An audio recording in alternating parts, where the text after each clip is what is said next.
What's up, Spikes? Welcome back to another Gauntlet wrap-up. This is for the Viserai Gauntlet. And I do have to say, just before we get into the discussion, all 5 of the games, kind of bangers. Yeah, they were really good, really close. Yeah, like a lot of solid back and forth. I think just for me, I know that the focus a lot for these gauntlets is on the challenge deck, like the one that's always going through the gauntlet. But the addition of the budget decks, I am actually very impressed with how they were very impressive. Yeah, like I don't know. I just wanted to say that for me. I thought that they were really cool, and cool. I hope that you guys did too. Because again, I wanted to like sort of self-insert myself into this gauntlet to just let people know that like you can be competitive without spending $100 on a deck. Like I think all those decks are like $20 each. So if you liked how they went as well, don't be afraid to experiment. And I think what Bill's trying to say is maybe budget gauntlet in the future. Maybe. Who's to say? Anyway, it is not about me, even though I'm making it seem like it. It is about Viserai. Very much about Bill. It's the Viserai Gauntlet. So we did have 5 games. Just to go over the list of them, there was Briar. There was Viserai versus Briar, then Kaisa, then Dash, then Chain, then Rhino. Yeah. Again, all really, really great games. I think all both of us too. Yeah, I was gonna say all of the games, both of us got to do things. Yeah. Like it wasn't really a shutout on either side. In any game. It was just really solid gameplay back and forth. And to start off, we have Viserai versus Briar. This was the budget Briar deck. And this one was a win for Viserai. We did it. Yes. Strong start. Well, and like it was just... if I remember correctly from that game, like I put on a bunch of pressure. I tried to do my absolute best to strip cards out of your hand, and you were able to just arsenal a Sonata with like 10 rune chants in play. I like arsenaled the Sonata early and just kind of went through and just played out the rest of the game. I think the other thing that game kind of helps showcase, it showcases 2 things. One, how powerful Spellbound Creepers can be, because at the end of your turn, because I'd fulfilled the condition, I was able to put out 3 additional rune chants, which got my, with the Quill Hand up, got me up to the 10 that I needed. And second, contrary to what a lot of people are thinking, I don't think Redliner Briar is dead. Yeah, I know it took a big hit when she lost Ball Lightning, but there's still some very, very powerful free attacks out there. Yeah. And I think the deck still has a lot of potential in it. And I think people are kind of sleeping on it because it's not as flashy with the Ball Lightnings. Yeah, it's like, I mean, people were playing it when it was completely overpowered, and now it's worse than that. But that doesn't mean it's not bad. No. It's worse than it was, but it's still better than playable. Average. Yeah, and even on a budget, so many of the powerful cards are commons. Like they're just 0 for 4s. At the most, yeah, like you have some rares like Plunder Run. You can still play Plunder Run. Card's crazy. Yeah. But yeah, in general, I think that it was a really good matchup again on both sides. It showcased like the budget version of the deck showcased exactly what I wanted Briar to do, and then Viserai did exactly what Viserai wanted to do. Yep. Like the addition of Quill Hand is just super strong because it pulls double duty. It acts as Arcane Barrier early in the game, and then when you go for combo with the Skeleta, you're able to just pop it for 2 extra rune chants. Yeah, I was talking to some people and someone pointed out that the 2 rune chants potentially represent 10% of your starting life. Yeah. And that, like, put in that perspective, that's like pretty big. Yeah, it's I really like it, and I really like it especially in like an OTK Skeleta Sonata type shell. Yeah. I think that it just pushes you that much farther in to really get something going. But moving on to the next one, it was Viserai versus Kaisa. And Kaisa did win this one. Yes, unfortunately. In a very flashy fashion. Yes. It was just the clip. Please insert the clip from the very end where the defense reaction gets played. I did steal that game with a Steel Blade Shunt. And I'm very proud of it. Yeah. It's really cool. But again, even that game, really down close, to the wire. Yeah. I was down to 2 health. You were 2 at that point. After greeting, blocking in a specific way so that I could Steel Blade Shunt. But yeah, it was just a really solid game back and forth. The pressure that Kaisa puts on, even outside of just stealing the game with Steel Blade Shunt, is relatively strong, but Viserai, I think, kind of doesn't care, because especially in Blitz, you're taking like maybe 2 or 3 turns to do your setup. And while Kaisa does like solid damage, I don't think she doesn't do really bursty damage. No, you do consistent. Yeah, you do consistent. You're trying to present as much damage as you can, but you try to get to that threshold where they either strip a card out of their hand or they don't care and you're just banking copper. Exactly. And then hoping to sort of like survive until you can get a blood on her hands turn. But again, like that one was another budget deck, and you really like outside of a handful of Majestics that unfortunately are kind of randomly pretty like expensive, about $10, $12 a piece, which isn't that bad. Most of it's commons. Yeah. No, that list specifically, the only Majestics in the deck were Blood on Her Hands. I wasn't running Glint or Spoils of War are the only ones.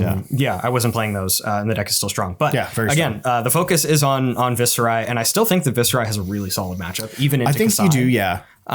Just again, because you just have to have 1 or 2 turns where you're banking up a bunch of rune chants and like you just go ham. Like it's really tough for Kaisa to actually block all of that, because the main thing that warriors are able to do is block physical really, really well. Because you just have like, you have Skullcap, you have bracers to block 3, you have Valiant Dynamo to consistently block 1, and then Courage to block another 2. But like outside of that, if you're doing a bunch of arcane damage, like it is actually kind of tough for Kaisa to keep up there. So I think that it's a relatively favored matchup, maybe for Viserai, depending on the builds. It's just don't attack with your sword so you don't get Steel Blade. That's what I learned from this. That's the power play, right? Play around Steel Blade Shunt. Forget overblocking for the attack reactions. No, play around the Steel Blade Shunt. Play around Steel Blade Shunt every time. Yeah. And then the next game in the series was Dash. And Dash did end up taking it home. And it was sort of a multitude of things. Dash did a lot of Dash things. Yes. Dash did a bunch of Dash things, but even with that being said, the game was remarkably close. Yeah. Like for both of us. The very last turn where I was able to go relatively wide, I did kind of luck into that, if I remember correctly. Like I got specifically like attacks that went over thresholds to make you block. Yeah, I think going into that last turn when you had the Arsenal card and 4 cards in your hand, it was very, very tough order for me to not lose right there. Yeah, I needed you to have like low T-bone type things, like small just like attacks. 1 and 2. But you happen to have bigger ones, which was not good for me. I had like a throttle for 5, which when you're at 1 is just such an awkward card to block. So it ends up being rough. And then something that Viserai absolutely loves, for all you Dash mains out there in Blitzland, playing the Signal Jammer and Dissipation Field. Yeah, those both of great. Those they are incredibly cheap because people are sleeping on them. But with Viserai being a top dog, those cards are really good because you get to start with one of them in play. Usually it'll be Signal Jammer just to stop them from doing all their setup stuff. I think I've played a handful of Dash games in both Blitz and CC, and I've been able to fight through those 2 cards. I think it's a combination of those 2 cards, and then when I was at 12, you maximum velocity'd me after a chain of like 4 attacks. Yeah, and so I think you dropped me from like 12 to 4 or some like really big swing, and that's also a big. Yeah. Like as I mentioned, there were a bunch of different things that sort of contributed to that. One of them too, we did see in that game. You played a Sonata for 3 and just I whiffed, and it was at a pretty key point in the game as well. Yeah, there's a solid argument watching it back now and thinking back on it, rather than playing the Sonata and hoping to hit something to get the 1 arcane and then attack because I had all the rune chants. I should have just pitched the Sonata to attack. Yeah, and just put pressure on you. Because that would have meant that because the following turn you basically nullified my whole hand. I had to block with every card I had, so I didn't have a chance to put any pressure on you. Yeah, and that's kind of where it all started to fall apart. So I think that was probably a mistake. I don't have a great track record with Sonata, so I think every time I play Sonata is probably a mistake. I could be doing literally anything else and furthering my gameplay. Yeah, if you think that is a bad showing for Sonata, I unfortunately have some very bad news. Just wait. Future Jan's not going to be happy about this. But yeah, again, for Dash, like it was a very close game, even with all of the tools that she had, which I think also even that just speaks to how strong Viserai is right now. There are 2 cards that very, very like pointedly counter Viserai, like prevent exactly one damage and stop you from playing more than one non-attack action each turn. Like those are both things that Viserai really wants to do. There are cards that do that super efficiently for 2 turns, and even so, it doesn't like completely close out the game. No. Which also, now that I'm saying that, is also good game design. The fact that they don't just have this one card where it's like, sorry, you lose. Yeah. But yeah, so that was a really good game. And then after that, we had game 4, Chain versus Chain. It was another Runeblade v Runeblade. All 3 Runeblades this game. Yes. And actually, the Runeblades, now that I'm looking at the record here, Viserai is the only Runeblade that won. King of the Runeblades. The other 2 did lose. Which, as I mentioned there, the Chain deck did lose. And I mean, the rollout that you had in that game, just in general, was kind of disgusting. I mean, I think you attacked me for like 34 over 2 turns or something. I don't remember the exact numbers. I could be very wrong, but you had 2 incredibly big turns back to back and just so punishing. I think so. A lot of people like the OTK Viserai because it's very flashy. I think playing tempo and then being able to back into OTK is the way you need to go. Just because like Viserai can put out a very consistent amount of damage each turn. But the problem is it's like all the cards that do this, like Amplify the Arcanite, and all that, they get reduced by the amount of rune chance. So you have to build up 3 or more to like make them free attacks. But that's to get the most value. That's not necessarily the hardest thing to do. And I think it just kind of, the problem is when you run into turns where you kind of blow everything in one turn to do a lot, don't kill them, and then draw into exactly the cards you need for the combo. So it's determining how long you want to wait to sort of pull the trigger on the Sonatas. Because if you're sitting there and you start a turn with no rune chance, and I think it might have been in the Dash game this happened. I know it has happened in this Gauntlet where I've had reduced to rune chant as a defense reaction, but because I'm being aggressive, I don't have any rune chant, so now I got to pay for it like a chump, and it doesn't feel good. No, unfortunately, that card is much worse when it's when you a have 1 to pay for the 4 1, as opposed to a 0 for 4. Because 0 for 4, 0 for 4, really good. 0 for 4, make a rune chant is very good. 1 for 4, make a rune chant is like, it makes your next one free, but like that's not a great hand. That's still a bad prospect. Yeah, it's not where you want to be. Yeah, but I think you very expertly showed off the mid-range plan in this deck, again, if I'm remembering correctly, which I think I am, because like after that game, I think I had to be admitted to the hospital for a concussion for how hard you slapped me around. But it's true. But I mean, I left him here in the studio and went home. I assume he got home safely. Yeah, all the lights were off. It was crazy. You ever seen Saw 1? Yeah, exactly. Anyway, and then moving on to the final game in the Gauntlet. This one was kind of interesting. This was a heck of a game. This was interesting for multiple reasons. This was versus Rhino. Yes. And Rhino did win this one. I know. And this was, unfortunately, and Jan, I respect you very much as a person, this was a comedy of errors. It was. And that's not true, actually. That's not fair. It wasn't errors. It was face. Variance, it was fortune variance. I was not destined to win this game. Yeah, like some higher power just decided that Jan was not going to win this game. Yeah, it was like, you win the die roll and go first, but that's it. That's your day. You're done. You can go first as a treat, and that's it. Yeah. But yeah, what ended up happening here was I was able to just have a really solid Blood Rush Bellow turn where I was able to put on... it was a lot. I thought I was dead. It was like 20-ish damage. Yeah. And then I was at 1. I was at 12. You were 12, went to 1. And I went to 1. Because I didn't have specifically enough damage after you blocked and everything. And I had a 7 rune chance, a Sonata, Mauvrian Skies, and a red... a yellow Mauvrian Skies, a yellow Read the Runes, and a Sonata in my hand. And I did Sonata for 7. I specifically paid an extra resource into it because I wasn't going to play this Read the Runes. Doesn't really do anything. And I bricked. Like 100% bricked. 5 non-attack actions, 2 defense reactions. And the funny thing is, with this build, because in the beginning of the games, you were specifically saying... Yeah, gloating about how my math was better than other people's, and I'm incorrect. Well, no, because wasn't it you cut... was it you cut attacks or that you cut non-attacks? I cut... I thought it was you cut non-attacks because you play them out. No, you cut attacks. because the way it works 50-50, you deplete your non-attacks.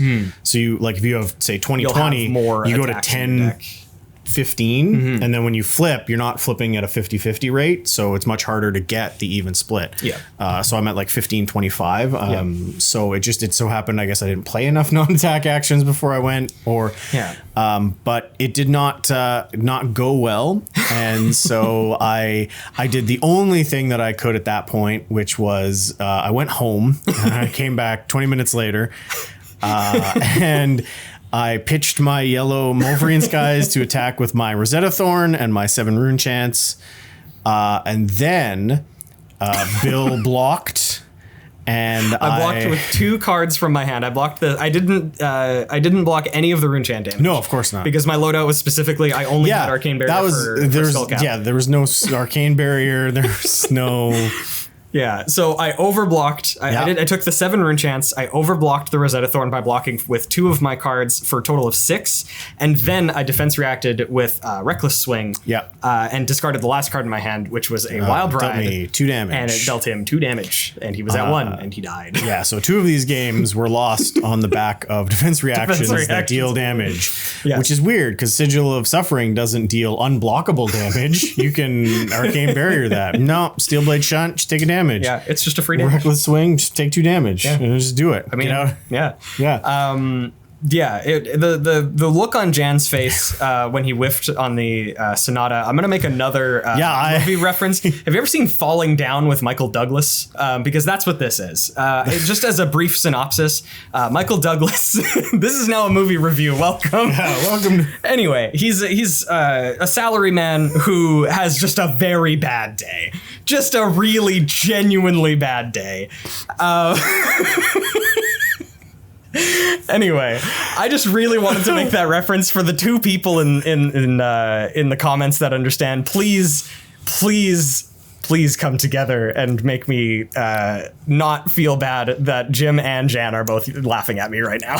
Also, Michael Douglas, if you're watching, please send us an email, spikefeeders@gmail.com. We'd love to work with you. Anyway, so that did wrap up the 5 games. How did you feel about the deck in general? Anything that you would change? I've been playing this deck for a while. I think I would shift it entirely to tempo. I don't. I've cut Ninth Blades just because they're mostly do nothing. I'm playing other things now. I think I'd go more tempo than OTK, and I probably would cut back on the defense reactions again, just for a little bit more, because I think at that point you don't really care so much about the split on the Sonatas, so I think I'd go back up attack reactions. But I've been playing this deck for a while. I like it. I think it is solid. There's a reason that Viserai is arguably number 2 or 3 in the CC leaders, and potentially number 1 in Blitz. And kind of always will be. It's always a solid game plan unless they do something about the Sonata Skeleta interaction. And I think even then you still have just a lot of incidental damage, and you can have a lot of efficient cards too. So at this point right now, I think that just in general, and maybe this is coming from a place of some internalized salt or whatever about playing against Rune Blades. I kind of don't think that it is. I kind of hope that it isn't. But I think that right now attacks are fine, and you can block them charitably with other attacks. But I think that right now arcane damage is sort of in how easy it is to block versus physical damage. I think it is a lot less, it's a lot harder to block arcane damage in general. So I mean, there's a lot of factors to that. One, if you look at Rosetta Thorn presenting 2 arcane damage, it becomes very, very hard to block unless you have 2 arcane barrier. And there's not a lot. We could put up on the screen how many actually have 2 or more arcane barrier. And 2, basically what it does is it puts decks that are 4 equipment required in a position where if none of those equipment inherently have arcane barrier, you have to make the decision, what is your least useful part of your engine? What's the least useful equipment you have? So you can swap in a Null Rune Hood. And then just to add a little bit of insult to injury, Rune Blades have 2 pieces of just strictly better Null Room equipment. One of them being Vexing Quillhand, which is actually arguably amazing. And then Crown of Dichotomy is just better than... It's better than Null Room Hood because sometimes it does more. Yeah, sometimes you can use it again. Sometimes you have a resource and an action and nothing to do. Well, just set up your next turn. Yeah, exactly. And it's not because you forgot your... It's not because you forgot your Arcanite Skull Cap at home. I don't even want to do on the math. I might have been alive after the Skull Cap, but who knows? In general, though, I think that Viserai performed very well. Yes. The match history may not fully reflect that, but again, this is an extremely small sample size. Variance runs rampant, especially when you're playing a deck with Sonata. So don't take any of this to heart. Any of these could have swung either way. I think just in general, this really did showcase why Viserai is just a very solid, very consistent deck. All in all, I think it was fantastic. Yeah. So, I mean, if you love playing Viserai, keep playing Viserai. If you don't love Viserai, I apologize, but I can't do anything about it. I apologize, but I'm not truly that sorry. Yeah. But yeah. Did you see that Michael Douglas movie? Michael Douglas, if you're in the chat. Anyway, thank you, Jan, for your time here on the Gauntlet. Always a pleasure. For discussing this with me. Thank you at home, as always, for watching. Stay well, stay safe, and we will see you all in the next one. Hey, thanks for checking out the Spike Feeders on YouTube. Before you close the window, make sure you click subscribe for more great Flesh and Blood content.